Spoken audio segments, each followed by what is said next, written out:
આ પ્રકારના એક્ઝામ્પલ જ્યારે પરીક્ષામાં આવે ત્યારે હંમેશા તમારે ઓપ્શન પરથી કરવા જોઈએ, સિમ્પલી થઈ જાય. જો પહેલા ઓપ્શન પરથી કરીએ આપણે.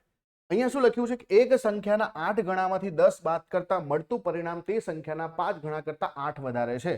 તો જુઓ, એક સંખ્યાના 8 ગણામાંથી જે છે તમે 10 બાદ કરો. માનો કે આપણે 5 લઈ લઈએ તો 5 ના 8 ગણા કેટલા થશે? 40, અને 40 માંથી 10 બાદ કરો તો 30 મળ્યા. બીજી તરફ લખ્યું છે આ જ સંખ્યા, એટલે 5 ના જે છે 5 ગણા કરો 25, અને 25 ના 8 કેટલા થઈ જશે? તો 25 ના 8 તો 33 થઈ જશે. એનો મતલબ કે આ બંને સરખા નથી, તો આપણું 5 જે છે ખોટું છે. 6 લઈએ તો 6 ના 8 ગણા, 8 છક 48, 48 માંથી 10 બાદ કરો એટલે 38 થઈ ગયા, અને 6 ના 5 ગણા એટલે 6 પંચા 30, અને 30 ની અંદર 8 ઉમેરો તો 38 થઈ ગયા, એટલે આપણો જવાબ થઈ ગયો 6.